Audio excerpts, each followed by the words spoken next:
और इस वक्त की बड़ी खबर आपको हम बता दें, हर हर मोदी नारे पर नरेंद्र मोदी का ट्वीट आया है। नरेंद्र मोदी ने ट्वीट किया है और कहा है कि हर हर मोदी नारे नहीं लगने चाहिए, नारे ना लगाएं कार्यकर्ता, ये कहा है नरेंद्र मोदी ने। अंजना कश्यप वाराणसी से हमारे साथ बनी हुई है। अंजना, आखिरकार यही चाह रहे थे स्वामी स्वरूपानंद की, अगर हम बात करें, या फिर तमाम जो महंत इस बात को समर्थन कर रहे थे कि इस तरह के नारे ना लगाए जाए, कि खुद नरेंद्र मोदी सामने आए और इस बात का खंडन करें और ये कहे साफ तौर पर कार्यकर्ताओं को कि इस तरह के नारे ना लगे? हो गया वही।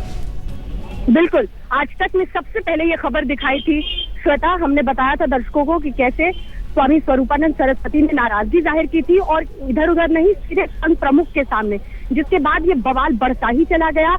बनारस में भी तमाम लोग मौजूद थे, सभी ने कहा, अलग अलग जगहों के संतों ने कहा, साधुओं ने कहा, जिनके बूते ही एक तरह से चुनावी वैतरणी पार करना चाहते नरेंद्र मोदी, जब उन्होंने नाराजगी दिखाई। महान काशी विश्वनाथ मंदिर के, ये समझना होगा, काशी विश्वनाथ मंदिर सबसे माना हुआ मंदिर है श्वेता, यहाँ पर वाराणसी में। और अगर बनारस के उस मंदिर के महंत ये कह देते हैं लाइव आज तक पर आकर कि नरेंद्र मोदी को यहाँ आकर माफी मांगनी चाहिए, कहना चाहिए कि भगवान का स्थान वो नहीं ले सकते हैं, वो तय करें कि वो भगवान है या भक्त है, उसके बाद से जाहिर तौर पर फॉरेन रिएक्शन यानी फॉरेन प्रतिक्रिया। अंजना, हम आपको यहाँ पर बीच में रोकना चाहेंगे। कांग्रेस प्रवक्ता संजय झा हमारे साथ जुड़ गए हैं।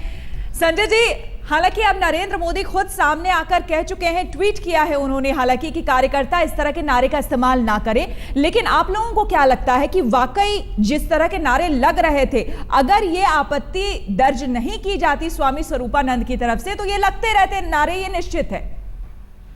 देखिए, हकीकत यही है कि ये नारे काफी दिन से लग रहे थे और जब इसकी बहुत चर्चा हो चुकी है और अब इस पर वाद विवाद शुरू हुआ है, तब नरेंद्र मोदी जी को अभी लगा है, आपकी ट्वीट यदि मैंने नहीं पढ़ा है पर्सनली, लेकिन यदि उन्होंने ट्वीट किया है तो ये इन हर चीज में उनकी एक राजनीतिक रणनीति मुझे लगती है। देखिए, सच्चाई यही है कि ये चुनाव का जो अभियान आप देख रहे हैं वो आरएसएस चला रहा है और ये मोदी जी साफ तरीके से जानते हैं कि आज ये आरएसएस और नरेंद्र मोदी जो भी कहते हैं उसका पालन सबको करना पड़ रहा है बीजेपी में। उसका परिणाम है कि आज इतने वरिष्ठ नेता लोग जो विरोध कर रहे हैं नरेंद्र मोदी जी का।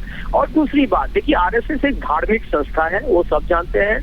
यहाँ पर इस चुनाव में भारतीय जनता पार्टी ने अपनी पूरी शैली को छोड़ दिया है और एक, चलिए, लेकिन कुल मिलाकर पूर्ण विराम लगाने की कोशिश इस पूरे विवाद पर नरेंद्र मोदी की इस तरह से आकर ट्वीट करना सामने कि भाई कार्यकर्ता इस तरह के नारे ना लगाएं और इस बात को विराम देने की कोशिश। बहुत बहुत धन्यवाद संजय जी आपका और अंजना आपका भी।